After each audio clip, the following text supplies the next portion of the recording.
श्री गणेशाय नमः। नारायणं नमस्कृत्य नरं चैव नरोत्तमं देवीं सरस्वतीं व्यासं ततो जयमुदीरयेत्।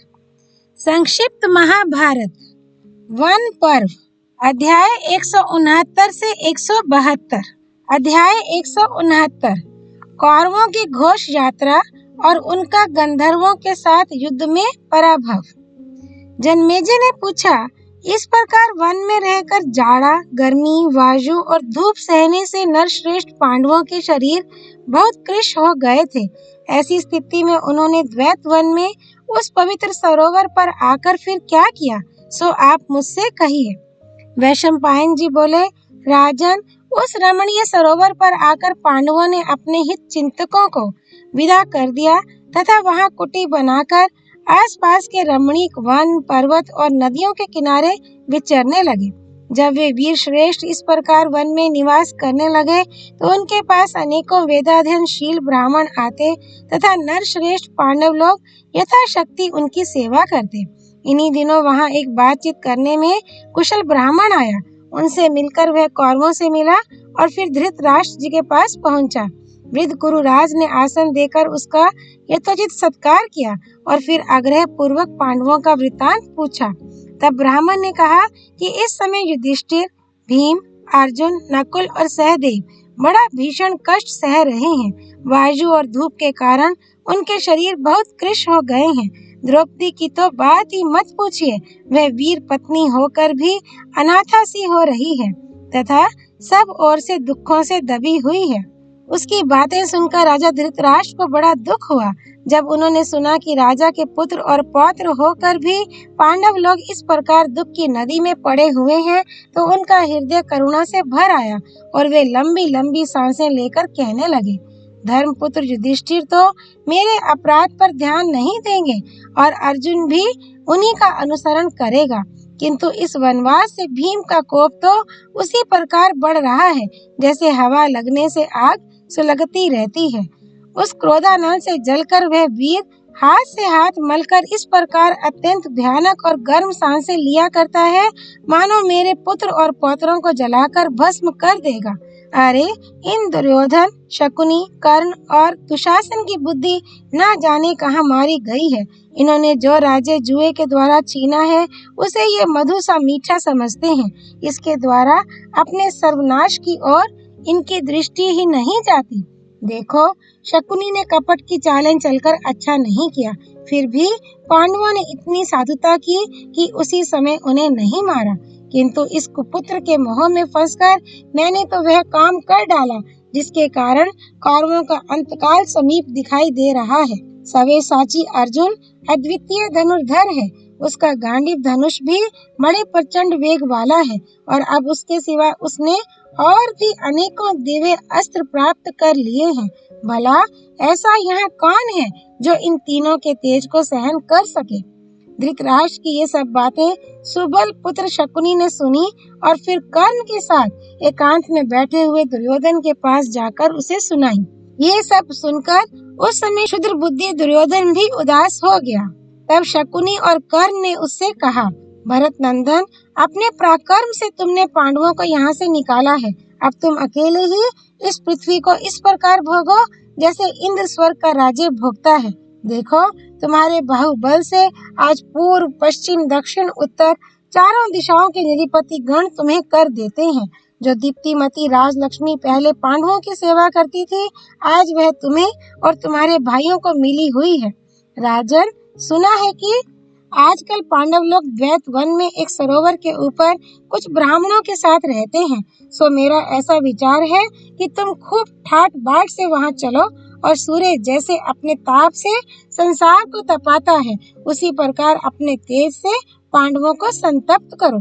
तुम्हारी महिषियां भी बहुमूल्य वस्त्रों से सुसज्जित होकर चले और मृग चर्म एवं वलकल धारिणी कृष्णा को देखकर छाती ठंडी करे तथा अपने ऐश्वर्य से उसका जी जलावे। जन्मेजय, दुर्योधन से ऐसा कहकर कर्ण और शकुनी चुप हो गए। तब राजा दुर्योधन ने कहा, कर्ण, तुम जो कुछ कहते हो वह बात तो मेरे मन में भी बसी हुई है, पांडवों को वल्कल वस्त्र और मृत चर्म ओढ़े देखकर मुझे जैसी खुशी होगी वैसी इस सारी पृथ्वी का राज्य पाकर भी नहीं होगी।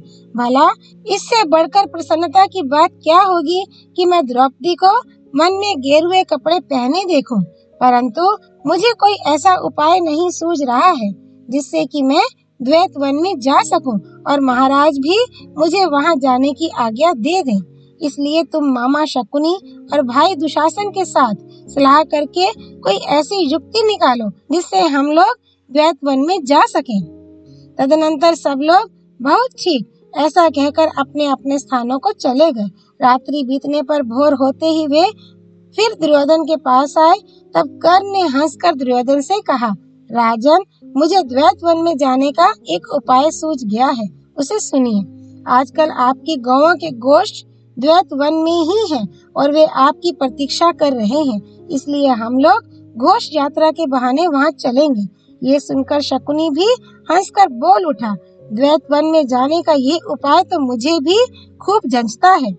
इस काम के लिए महाराज हमें अवश्य अपनी अनुमति दे देंगे और पांडवों से मेल जोल करने के लिए भी समझावेंगे। ग्वाले लोग द्वैत वन में तुम्हारे आने की बात देखते ही हैं, इसलिए घोष यात्रा के मिस से हम वहां जरूर जा सकते हैं। राजन, इस प्रकार सलाह करके वे सब राजा धृतराष्ट्र के पास आए और उन सब ने धृतराष्ट्र ने उनसे कुशल समाचार पूछा। उन्होंने पहले से ही समंग नाम के एक गोप को पढ़ाकर ठीक कर लिया था। उसने राजा धृतराष्ट्र की सेवा में निवेदन किया कि महाराज, आजकल आपकी गौएं समीप ही आई हुई हैं। इस पर कर्ण और शकुनी ने कहा, गुरुराज, इस समय गौएं बड़े रमणीक प्रदेश में ठहरी हुई हैं। ये समय गाय और बछड़ों की गणना करने तथा उनके रंग और आयु आदि का ब्यौरा लिखने के लिए भी बहुत उपयुक्त है, इसलिए आप दुर्योधन को वहां जाने की आज्ञा दे दीजिए। ये सुनकर धृतराष्ट्र ने कहा, हे तात, गौओं की देखभाल करने में तो कोई आपत्ति नहीं है, किंतु मैंने सुना है कि आजकल नर शार्दूल पांडव लोग भी उधर कहीं पास ही में ठहरे हुए हैं, इसलिए मैं तुम लोगों को वहां जाने की अनुमति नहीं दे सकता, क्योंकि तुमने उन्हें कपट से जुए में हराया है और उन्हें वन में रहकर बहुत कष्ट भोगना पड़ा है। कर्ण, वे लोग तब से निरंतर तप करते रहे हैं और अब सब प्रकार शक्ति संपन्न हो गए हैं। तुम तो अहंकार और मोह में चूर हो रहे हो, इसलिए उनका अपराध किए बिना मानोगे नहीं, और ऐसा होने पर वे अपने तप के प्रभाव से तुम्हें अवश्य भस्म कर देंगे। यही नहीं, उनके पास अस्त्र शस्त्र भी हैं ही, इसलिए क्रोधित हो जाने पर वे पांचों वीर मिलकर तुम्हें अपनी शस्त्राग्नि में भी होम सकते हैं। यदि संख्या में अधिक होने के कारण किसी प्रकार तुमने ही उन्हें दबा लिया तो यह भी तुम्हारी नीचता ही समझी जाएगी, और मैं तो तुम्हारे लिए उन पर काबू पाना असंभव ही समझता हूँ। देखो, अर्जुन को जिस समय दिव्य अस्त्र नहीं मिले थे तभी उसने सारी पृथ्वी को जीत लिया था, फिर अब दिव्यास्त्र पाकर तुम्हें मार डालना उसके लिए कौन बड़ी बात है। इसलिए मुझे स्वयं तुम लोगों का वहां जाना उचित नहीं जान पड़ता। गौओं की गणना के लिए कोई दूसरे विश्वास पात्र आदमी भेजे जा सकते हैं। इस पर शकुनी ने कहा, राजन, हम लोग केवल गौओं की गणना करना चाहते हैं, पांडवों से मिलने का हमारा विचार नहीं है, इसलिए वहाँ हमसे कोई अभद्रता होने की संभावना नहीं है। जहाँ पांडव लोग रहते होंगे वहाँ तो हम जाएंगे ही नहीं। शकुनी के इस प्रकार कहने पर महाराज धृतराष्ट्र ने इच्छा न होने पर भी दुर्योधन को मंत्रियों के सहित जाने की आज्ञा दे दी। उनकी आज्ञा पाकर राजा दुर्योधन बड़ी भारी सेना लेकर हस्तिनापुर से चला। उसके साथ दुशासन, शकुनी, कई भाई और हजारों स्त्रियां थीं। उनके सिवा 8,000 रथ, 30,000 हाथी, हजारों पैदल और 9,000 घोड़े भी थे तथा सैकड़ों की संख्या में बोझा ढोने के छकड़े, दुकानें, बनिए और बंदी जन भी चले। इस सब लश्कर के साथ वह जहाँ तहाँ पड़ाव डालता घोषों के साथ पहुँच गया और वहाँ अपना डेरा लगा दिया। उसके साथियों ने भी उस सर्वगुण संपन्न, रमणीय, परिचित, सज्जल और सघन प्रदेश में अपने अपने ठहरने की जगहें ठीक कर ली। इस प्रकार जब सबके ठहरने का ठीक ठाक हो गया तो दुर्योधन ने अपनी असंख्य गौओं का निरीक्षण किया और उन पर नंबर और निशानी डलवाकर सबकी अलग अलग पहचान कर दी।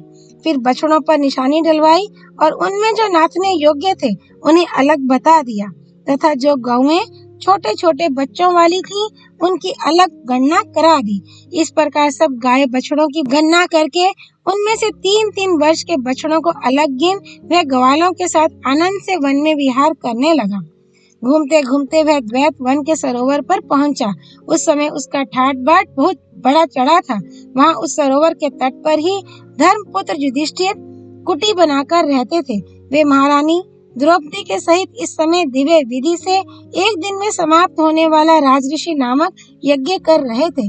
तभी दुर्योधन ने अपने सहस्त्रों सेवकों को आज्ञा दी कि शीघ्र ही यहाँ क्रीड़ा भवन तैयार करो।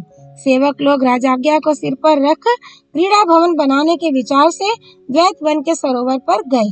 जब वे वन के दरवाजे में घुसने लगे तो उनके मुखिया को गंधर्वों ने रोक दिया, क्योंकि उनके पहुंचने से पहले ही वहां गंधर्वराज चित्रसेन जल क्रीड़ा करने के विचार से अपने सेवक, देवता और अप्सराओं के सहित आया हुआ था और उसी ने उस सरोवर को घेर रखा था। इस प्रकार सरोवर को घिरा हुआ देख वे सब दुर्योधन के पास लौट आए। उनकी बात सुनकर दुर्योधन ने कुछ रणोन्मत्त सैनिकों को ये आज्ञा देकर कि उन्हें वहां से निकाल दो, उस सरोवर पर भेजा। उन्होंने वहां जाकर गंधर्वों से कहा, इस समय धृतराष्ट्र के पुत्र महाबली महाराज दुर्योधन यहाँ जल विहार के लिए आ रहे हैं, इसलिए तुम लोग यहाँ से हट जाओ। राजपुरुषों की ये बात सुनकर गंधर्व हंसने लगे और बोले, मालूम होता है तुम्हारा राजा दुर्योधन बड़ा ही मंद बुद्धि है, उसे कुछ भी होश नहीं है। इसी से हम देवताओं पर वह इस प्रकार हुकूमत चलाता है मानो हम बनिए ही हों। तुम लोग भी निस्संदेह बुद्धिहीन हो और मृत्यु के मुंह में जाना चाहते हो। इसी से होश की बात छोड़कर उसके कहने से ही हमारे सामने ऐसे वचन बोल रहे हो। इसलिए तुम या तो अपने राजा के पास लौट जाओ, नहीं तो इसी समय यमराज के घर की हवा खाओगे। तब वे सब योद्धा इकट्ठे होकर दुर्योधन के पास आए और गंधर्वों ने जो जो बातें कही थी वे सब दुर्योधन को सुना दी।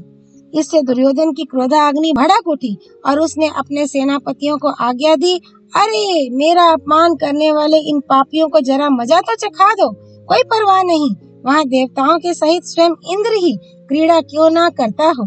दुर्योधन की आज्ञा पाते ही धृतराष्ट्र के सभी पुत्र और सहस्त्रों योद्धा कमर कसकर तैयार हो गए और गंधर्वों को मार पीट कर बलात् उस वन में घुस गए। गंधर्वों ने ये सब समाचार अपने स्वामी चित्रसेन को जाकर सुनाया। तब उसने उन्हें आज्ञा दी कि जाओ इन नीच कौरवों की अच्छी तरह मरम्मत कर दो। तब वे सब के सब अस्त्र शस्त्र लेकर कौरवों पर टूट पड़े। कौरवों ने जब उन्हें अकस्मात हथियार उठाए अपनी ओर आते देखा तो वे दुर्योधन के देखते देखते इधर उधर भाग गए। तब दुर्योधन, शकुनी, दुशासन, विकर्ण तथा धृतराष्ट्र के कुछ अन्य पुत्र रथों पर चढ़कर गंधर्वों के सामने डट गए। कर्ण उन सबके आगे रहा।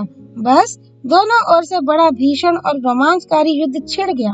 कौरवों की बाण वर्षा ने गंधर्वों के शिकंजे ढीले कर दिए। तब गंधर्वों को भयभीत देख चित्रसेन को क्रोध चढ़ आया और उसने कौरवों का नाश करने के लिए मायास्त्र उठाया। चित्रसेन की माया से कौरव चक्कर में पड़ गए। उस समय एक एक कौरव वीर को 10-10 गंधर्वों ने घेर लिया। उनकी मार से पीड़ित होकर वे रणभूमि से प्राण लेकर भागे। इस प्रकार कौरवों की सारी सेना तितर बितर हो गई। अकेला कर्ण ही पर्वत के समान अपने स्थान पर अचल खड़ा रहा। दुर्योधन, कर्ण और शकुनी यद्यपि बहुत घायल हो गए थे तो भी उन्होंने गंधर्वों के आगे पीठ नहीं दिखाई। वे बराबर मैदान में डटे ही रहे। तब गंधर्वों ने सैकड़ों और हजारों की संख्या में मिलकर अकेले कर्ण पर ही धावा बोल दिया। उन्होंने कर्ण के रथ के टुकड़े टुकड़े कर डाले। तब वह हाथ में ढाल तलवार लेकर रथ से कूद पड़ा और विकर्ण के रथ पर बैठकर प्राण बचाने के लिए उसके घोड़े छोड़ दिए। अब तो दुर्योधन के देखते देखते कौरवों की सेना भागने लगी, किंतु और सब भाइयों के पीठ दिखाने पर भी दुर्योधन ने मुंह ना मोड़ा। जब उसने देखा कि अब गंधर्वों की अपार सेना उसी की ओर बढ़ रही है तो उसने उसका जवाब भीषण बाण वर्षा से ही दिया, किंतु उस बाण वर्षा की कुछ भी परवाह न कर गंधर्वों ने उसे मार डालने के विचार से चारों ओर से घेर लिया। उन्होंने अपने बाणों से उसके रथ को चूर चूर कर दिया। इस प्रकार रथ से नीचे गिर जाने पर उसे चित्रसेन ने झपट कर जीवित ही कैद कर लिया। इसके बाद बहुत से गंधर्वों ने रथ में बैठे हुए दुशासन को घेर कर पकड़ लिया। कुछ गंधर्वों ने विंद, अनुविंद और समस्त राज महिलाओं को पकड़ लिया। गंधर्वों के आगे से भागी हुई कौरवों की सेना ने सारा बचा कुचा सामान लेकर पांडवों की शरण ली। तब दुर्योधन को गंधर्वों के पंजे से छुड़ाने के लिए अत्यंत आतुर हुए उनके मंत्रियों ने रो रो कर धर्मराज से कहा, महाराज, हमारे प्रियदर्शी महाबाहु धृतराष्ट्र कुमार महाराज दुर्योधन को गंधर्व पकड़कर लिए जाते हैं। उन्होंने दुशासन, दुर्विशह, दुर्मुख, दुर्जय तथा सब रानियों को भी कैद कर लिया है। अतः आप उनकी रक्षा के लिए दौड़िए। दुर्योधन के उन बूढ़े मंत्रियों को इस प्रकार दीन और दुखी होकर युधिष्ठिर के सामने गिड़गिड़ाते देख भीमसेन ने कहा, हम बहुत प्रयत्न करके हाथी घोड़ों से लैस होकर जो काम करते वही आज गंधर्वों ने कर दिया। ये बात हमारे सुनने में आई है कि जो लोग असमर्थ पुरुषों से द्वेष करते हैं उन्हें दूसरे लोग ही नीचा दिखा देते हैं। ये बात हमें गंधर्वों ने प्रत्यक्ष करके दिखा दी। हम लोग इस समय वन में रहकर शीत, वायु और घाम आदि सह रहे हैं तथा तप करने से हमारे शरीर बहुत कृश हो गए हैं। इस प्रकार हम इस समय विपरीत स्थिति में हैं और दुर्योधन समय की अनुकूलता से मौज उड़ा रहा है, सो वह दुर्मति हमें इस अवस्था में देखना चाहता था। वास्तव में कौरव लोग बड़े ही कुटिल हैं। जब भीमसेन कठोर स्वर से इस प्रकार कहने लगे तो धर्मराज ने कहा, भैया भीम, ये समय कड़वी बातें सुनाने का नहीं है। देखो, ये लोग भय से पीड़ित होकर उससे त्राण पाने के लिए हमारी शरण में आए हैं और इस समय बड़ी विकट परिस्थिति में पड़े हुए हैं। फिर तुम ऐसी बातें क्यों कहते हो? कुटुंबियों में मतभेद और लड़ाई झगड़े होते ही रहते हैं। कभी कभी उनमें वैर भी ठन जाता है, किंतु जब कोई बाहर का पुरुष उनके कुल पर आक्रमण करता है तो उस तिरस्कार को वे नहीं सह सकते। समर्थ भीम, गंधर्व लोग बलात् दुर्योधन को पकड़कर ले गए हैं और हमारे कुल की स्त्रियां भी आज बाहरी लोगों के अधिकार में हैं। इस प्रकार ये हमारे कुल का ही तिरस्कार है। अतः शूरवीरों, शरणागतों की रक्षा करने और अपने कुल की लाज रखने के लिए खड़े हो जाओ। अस्त्र शस्त्र धारण कर लो, देरी मत करो। अर्जुन, नकुल, सहदेव और तुम सब मिलकर जाओ और दुर्योधन को छुड़ा लाओ। देखो, कौरवों के इन सुनहरी ध्वजाओं वाले रथों में सब प्रकार के अस्त्र शस्त्र मौजूद हैं। तुम इनमें बैठकर जाओ और गंधर्वों से लड़कर दुर्योधन को छुड़ाने के लिए सावधानी से प्रयत्न करो। अपनी शरण में आए हुए की तो प्रत्येक राजा यथाशक्ति रक्षा करता है। फिर तुम तो महाबली भीम हो, भला इससे बढ़कर और क्या बात होगी कि आज दुर्योधन तुम्हारे बाहुबल के भरोसे अपने जीवन की आशा कर रहा है। हे वीर, मैं तो स्वयं ही इस कार्य के लिए जाता, किंतु इस समय मैंने यज्ञ आरंभ किया है, इसलिए मुझे इस समय कोई दूसरा विचार नहीं करना चाहिए। देखो, यदि वह गंधर्वराज समझाने बुझाने से ना माने तो थोड़ा पराक्रम दिखाकर दुर्योधन को छुड़ा लाना, और यदि हल्के हल्का युद्ध करने पर भी वह ना छोड़े तो किसी भी प्रकार उसे दबाकर दुर्योधन को मुक्त कर देना। धर्मराज की यह बात सुनकर अर्जुन ने प्रतिज्ञा की कि यदि गंधर्व लोग समझाने बुझाने से कौरवों को नहीं छोड़ेंगे तो आज पृथ्वी गंधर्व राज का रक्तपान करेगी। सत्यवादी अर्जुन की ऐसी प्रतिज्ञा सुनकर कौरवों के जी में जी आया। अध्याय 170। पांडवों का गंधर्वों से युद्ध करके दुर्योधन आदि को छुड़ाना। वैशंपायन जी कहते हैं, राजन, युधिष्ठिर की बातें सुनकर भीम आदि सभी पांडवों के मुख हर्ष से खिल गए और वे युद्ध के लिए उत्साहित होकर खड़े हो गए। फिर उन्होंने अभेद्य कवच और तरह तरह के दिव्य आयुध धारण किए और गंधर्वों पर धावा बोल दिया। जब विजयोन्मुख गंधर्वों ने देखा कि लोकपालों के समान चारों पांडव रथों पर चढ़कर रणभूमि में आए हैं तो वे लौट पड़े और व्यूह रचना करके उनके सामने खड़े हो गए। तब अर्जुन ने गंधर्वों को समझाते हुए कहा, तुम मेरे भाई राजा दुर्योधन को छोड़ दो। इस पर गंधर्वों ने कहा, हमें आज्ञा देने वाला तो गंधर्वराज चित्रसेन के सिवा और कोई नहीं है। एक वे ही हमें जैसी आज्ञा देते हैं वैसा हम करते हैं। गंधर्वों के ऐसा कहने पर कुंती नंदन अर्जुन ने उनसे फिर कहा, पराई स्त्रियों को पकड़ना और मनुष्यों के साथ युद्ध करना, ऐसा निंदनीय काम तो गंधर्व राज को शोभा नहीं देता। तुम लोग धर्मराज युधिष्ठिर की आज्ञा मानकर इन महापराक्रमी धृतराष्ट्र पुत्रों को छोड़ दो। यदि तुम शांति से इन्हें नहीं छोड़ोगे तो मैं स्वयं ही पराक्रम द्वारा इनको छुड़ा लूंगा। ऐसा कहने पर भी जब गंधर्वों ने अर्जुन की बात उड़ा दी तो वे उनके ऊपर पैने पैने बाण बरसाने लगे तथा गंधर्वों ने भी उन पर बाणों की झड़ी लगा दी। अर्जुन ने आग्नेयास्त्र छोड़कर हजारों गंधर्वों को यमराज के पास भेज दिया। महाबली भीम ने भी तीखे तीखे तीरों से सैकड़ों गंधर्वों का अंत कर दिया। माद्री पुत्र नकुल और सहदेव ने भी संग्राम भूमि में कदम बढ़ाकर अनेकों शत्रुओं को घेर घेर कर मार डाला। महारथी पांडव लोग जब गंधर्वों को इस प्रकार दिव्य अस्त्रों से मारने लगे तो वे धृतराष्ट्र के पुत्रों को लेकर आकाश में उड़कर जाने लगे। कुंती कुमार अर्जुन ने उन्हें आकाश की ओर उड़ते देख बाणों का एक ऐसा विस्तृत जाल छा दिया कि जिसने चारों ओर से उनकी गति रोक दी। उस जाल में वे उसी प्रकार बंद हो गए जैसे पिंजड़े में पक्षी। अतः वे अत्यंत कुपित होकर अर्जुन पर गदा, शक्ति और रिष्टि आदि अस्त्र शस्त्रों की वर्षा करने लगे। तब महावीर अर्जुन ने उन पर स्थूणाकर्ण, इंद्रजाल, सौर, आग्नेय तथा सौम्य आदि दिव्य अस्त्र चलाए। इनकी मार से वे अत्यंत पीड़ित होने लगे। ऊपर जाने से तो उन्हें बाणों का जाल रोक रहा था और इधर उधर जाते तो अर्जुन के बाणों से बिंधने लगते। जब चित्रसेन ने देखा कि गंधर्व अर्जुन के बाणों से अत्यंत त्रस्त हो रहे हैं तो वह गदा लेकर उनकी ओर दौड़ा, किंतु अर्जुन ने अपने बाणों द्वारा उस लोहे की गदा के 7 टुकड़े कर दिए। तब वह माया से अदृश्य रहकर अर्जुन के साथ युद्ध करने लगा। इससे अर्जुन को बड़ा क्रोध हुआ और वे दिव्यास्त्रों से अभिमंत्रित आकाशचारी आयुधों से युद्ध करने लगे तथा अंतर्धान रहने पर भी उसके शब्द का अनुसरण करके शब्द वेदी बाणों से उसे बींधने लगे। अर्जुन के उन अस्त्र शस्त्रों से चित्रसेन तिलमिला उठा और उसने अपने को प्रकट करके कहा, अर्जुन देखो, युद्ध में तुम्हारे सामने आया हुआ मैं तुम्हारा सखा चित्रसेन हूँ।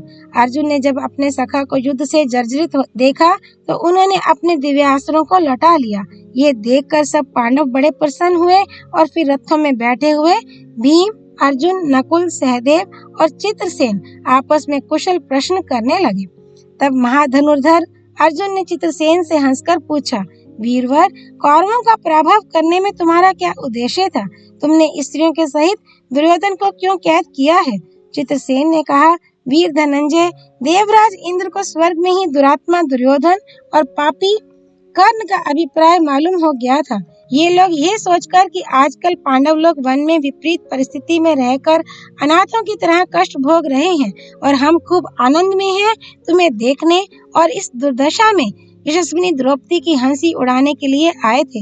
इनकी ऐसी खोटी मनोवृत्ति जानकर उन्होंने मुझसे कहा, जाओ दुर्योधन को उसके भाई और मंत्रियों के सहित बांधकर यहाँ ले आओ, किंतु देखो भाइयों के सहित अर्जुन की सब प्रकार रक्षा करना, क्योंकि वह तुम्हारा प्रिय सखा और गान विद्या का शिष्य है। तब देवराज के कहने से मैं तुरंत ही यहाँ आ गया और इस दुष्ट को बांध भी लिया। अब मैं देवलोक को जा रहा हूँ और इंद्र के आज्ञा अनुसार इस दुरात्मा को भी ले जाऊंगा। अर्जुन ने कहा, चित्रसेन, यदि तुम मेरा प्रिय करना चाहते हो तो धर्मराज के आदेश से तुम हमारे भाई दुर्योधन को छोड़ दो।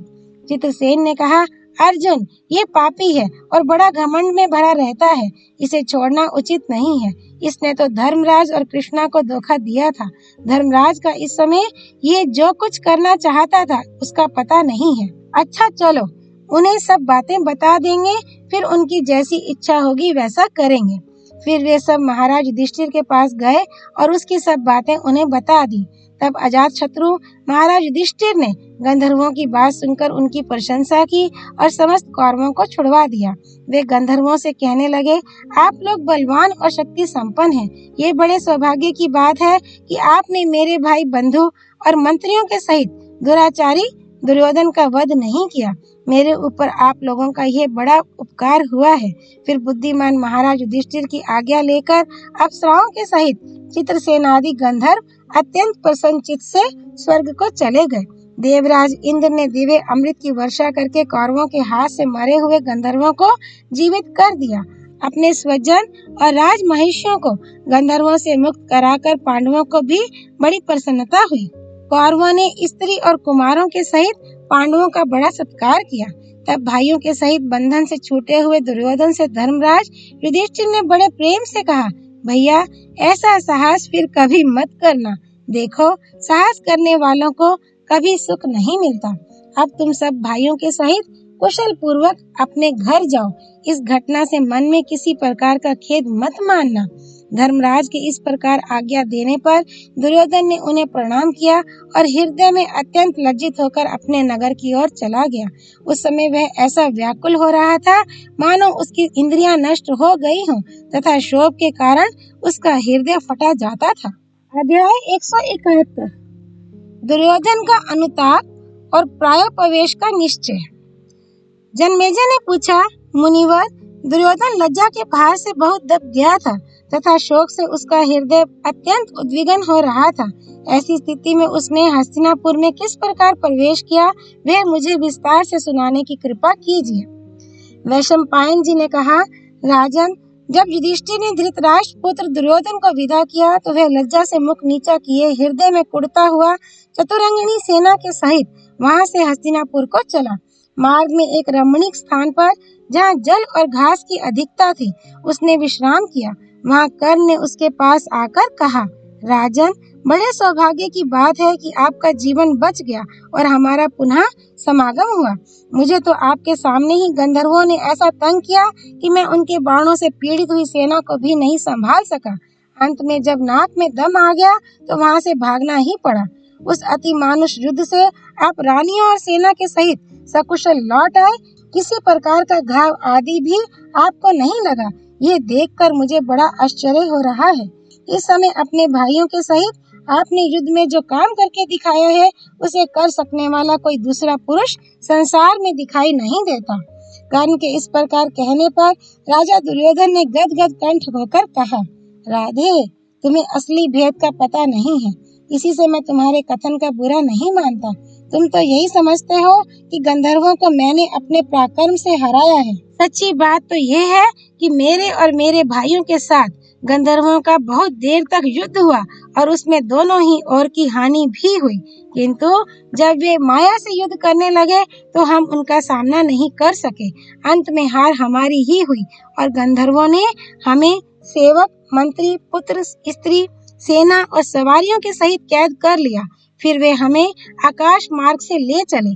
उसी समय हमारे कुछ सैनिक और मंत्रियों ने पांडवों के पास जाकर कहा कि गंधर्व लोग धृतराष्ट्र कुमार राजा दुर्योधन को उनके भाई और स्त्रियों के सहित पकड़कर ले जा रहे हैं। इस समय आप उन्हें छुड़ाइए। तब धर्मात्मा युधिष्ठिर ने अपने सब भाइयों को समझाकर हमें बंधन से छुड़ाने के लिए आज्ञा दी। पांडव लोग उस स्थान पर आए और गंधर्वों को हराने की शक्ति रखते हुए भी उन्होंने उन्हें समझाकर शांति पूर्वक छोड़ देने का प्रस्ताव किया, किंतु गंधर्व हमें छोड़ने को तैयार नहीं हुए। इस पर भीमसेन, अर्जुन, नकुल और सहदेव उन पर बाणों की वर्षा करने लगे। तब गंधर्व लोग रणभूमि छोड़कर हमें घसीटते हुए आकाश में चढ़ने लगे। उस समय हमने आंख उठाई तो देखा कि सब ओर से बाणों के जाल से घिरा हुआ अर्जुन दिव्य अस्त्रों की वर्षा कर रहा है। इस प्रकार जब अर्जुन के पहने बाणों से सारी दिशाएं रुंध गईं, तो अर्जुन के मित्र चित्रसेन ने अपना रूप प्रकट कर दिया। फिर दोनों मित्र आपस में खूब मिले और दोनों ही ने कुशल प्रश्न किया। कर्ण, फिर शत्रुदमन अर्जुन ने हंसते हंसते उत्साह पूर्वक यह बात कही, वीरवर, आप मेरे भाइयों को छोड़ दीजिए। पांडवों के जीवित रहते हुए इनका तिरस्कार नहीं होना चाहिए। महात्मा अर्जुन के इस प्रकार कहने पर गंधर्वराज चित्रसेन ने उसे बताया कि हम लोग पांडवों को उनकी स्त्री के सहित इस दुर्दशा में देखने के लिए वहां गए थे। चित्रसेन ने जब ये शब्द कहे तो मैं लज्जा से ये सोचने लगा कि धरती फट जाए तो मैं यहीं समा जाऊं। फिर पांडवों के सहित गंधर्वों ने युधिष्ठिर के पास जाकर हमें कैदी की हालत में खड़ा किया और उन्हें भी हमारा खोटा विचार सुनाया। इस प्रकार स्त्रियों के सामने मैं दीन और कैदी की दशा में युधिष्ठिर को भेंट किया गया। बताओ इससे बढ़कर दुख की और क्या बात होगी। जिनका मैंने सर्वदा निरादर किया और जिनका सदा से शत्रु बना रहा, उन्हीं ने मुझ मंदमती को बंधन से छुड़ाया और मुझे जीवन दान दिया। हे वीर, इसकी अपेक्षा तो यदि उस महान संग्राम में मेरे प्राण निकल जाते तो बहुत अच्छा होता। इस प्रकार का जीना किस काम का। यदि गंधर्व मुझे मार डालते तो संसार में मेरा यश फैल जाता और इंद्रलोक में अक्षय पुण्य लोकों की प्राप्ति होती। अब मेरा जो विचार है वह सुनो। मैं यहाँ अन्न जल छोड़कर प्राण त्याग दूंगा। तुम और दुशासन आदि मेरे सब भाई हस्तिनापुर चले जाओ। अब मैं हस्तिनापुर जाकर महाराज के आगे क्या उत्तर दूंगा। भीष्म, द्रोण, कृपाचार्य, अश्वत्थामा, विदुर, संजय, भालिक, भूरिश्रवा तथा दूसरे बड़े बूढ़े और उदासीन वृत्ति वाले प्रधान ब्राह्मण मुझसे क्या कहेंगे और मैं उन्हें क्या उत्तर दूंगा। इस जीने से तो मरना ही अच्छा है।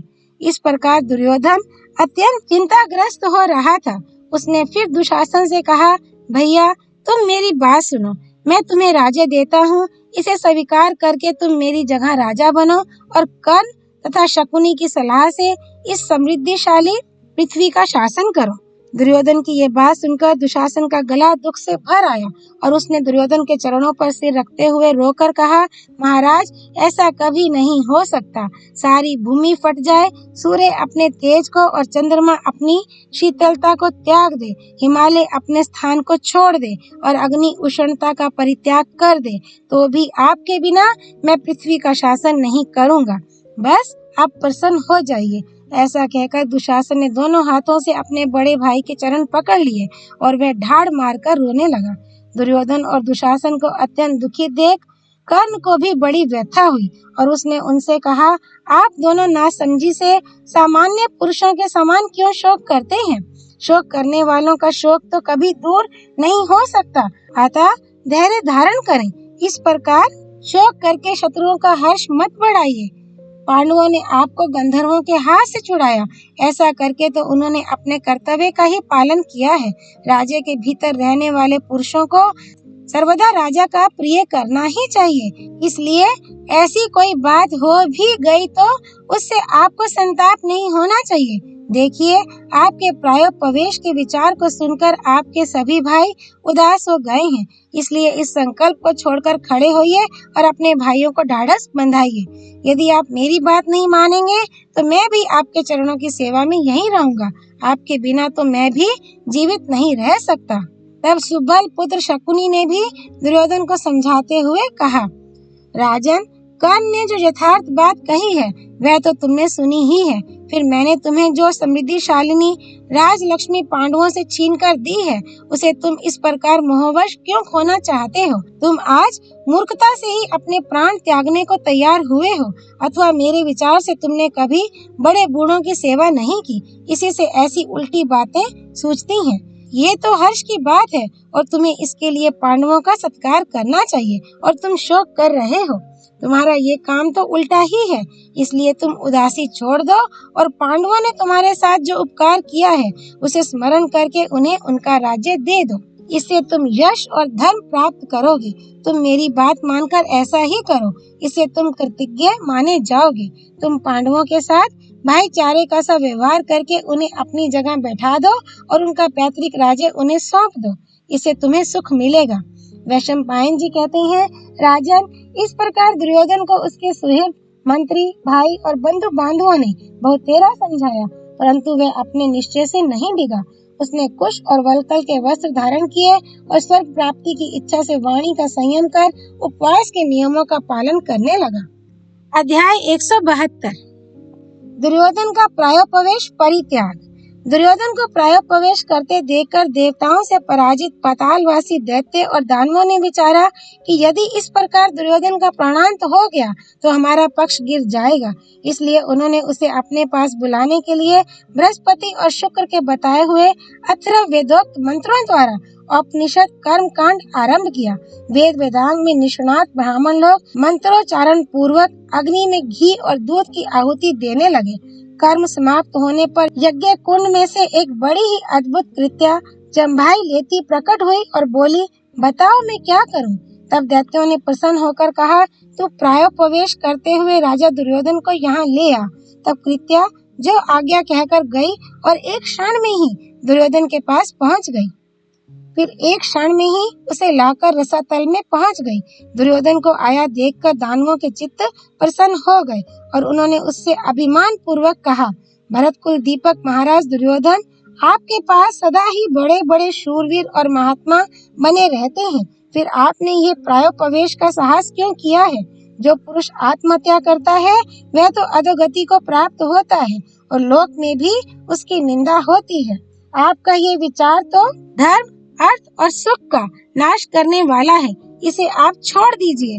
आप शोक क्यों करते हैं? आपके लिए अब किसी प्रकार का खटका नहीं है। आपकी सहायता के लिए अनेकों दानववीर पृथ्वी में उत्पन्न हो चुके हैं। कुछ दूसरे दैत्य भीष्म, द्रोण और कृप आदि के शरीरों में प्रवेश करेंगे, जिससे वे दया और स्नेह को तिलांजलि देकर आपके शत्रुओं से संग्राम करेंगे। उनके सिवा क्षत्रिय जाति में उत्पन्न हुए और भी अनेकों दैत्य और दानव आपके शत्रुओं के साथ युद्ध में पूरे पराक्रम से भिड़ जाएंगे। महारथी कर्ण, अर्जुन तथा और भी सभी शत्रुओं को परास्त करेगा। इस काम के लिए हमने संशप्तक नाम वाले सहस्त्रों दैत्य और राक्षसों को नियुक्त कर दिया है। वे सुप्रसिद्ध वीर अर्जुन को नष्ट कर डालेंगे। आप शोक ना करें। अब इस पृथ्वी को शत्रुओं से रहित ही समझें और निर्द्वंद्व होकर इसे भोगें। देखिए, देवताओं ने तो पांडवों का आश्रय ले रखा है और आप सर्वदा हमारी गति हैं। इस प्रकार दुर्योधन को उपदेश देकर उन्होंने कहा, अब आप अपने घर जाइए और शत्रुओं पर विजय प्राप्त कीजिए। दैत्यों के विदा करने पर कृत्या ने दुर्योधन को फिर प्रायोपवेश के स्थान पर ही पहुंचा दिया और वह वहीं अंतर्धान हो गई। कृत्या के चले जाने पर दुर्योधन को चेत हुआ और उसने इस सब प्रसंग को एक स्वप्न सा समझा। दूसरे दिन सवेरा होते ही सूत पुत्र कर्ण ने हाथ जोड़कर हंसते हुए कहा, महाराज, मरकर कोई भी मनुष्य शत्रुओं को नहीं जीत सकता। जो जीता रहता है वह कभी सुख के दिन भी देख लेता है। आप इस तरह क्यों सो रहे हैं? शोक की ऐसी क्या बात है? एक बार अपने पराक्रम से शत्रुओं को संतप्त करके अब मरना क्यों चाहते हैं? आपको अर्जुन का पराक्रम देखकर भय तो नहीं हो गया है? यदि ऐसा है तो आपके आगे सच्ची प्रतिज्ञा करके कहता हूँ कि मैं उसे संग्राम में मार डालूंगा। मैं प्रतिज्ञा पूर्वक शस्त्र छूकर कहता हूँ कि पांडवों के अज्ञातवास का 13वां वर्ष समाप्त होते ही मैं उन्हें आपके अधीन कर दूंगा। कर्ण के इस प्रकार कहने और दुशासन आदि के बहुत अनुनय विनय करने पर तथा दैत्यों की बात याद करके दुर्योधन आसन से खड़ा हो गया। उसने पांडवों के साथ युद्ध करने का पक्का विचार कर लिया और फिर हस्तिनापुर चलने के लिए रथ और पदातियों से युक्त अपनी चतुरंगिणी सेना को तैयारी करने की आज्ञा दी। वह विशाल वाहिनी सज धज कर गंगा जी के प्रवाह के समान चलने लगी। इस प्रकार कुछ ही समय में सब लोग हस्तिनापुर पहुंच गए। ओम तत्सत। नर नारायण स्वरूप भगवान श्री कृष्ण की जय। भगवती सरस्वती देवी की जय। भगवान व्यास श्री कृष्ण द्वैपायन की जय। श्री हरि अर्पणमस्तु।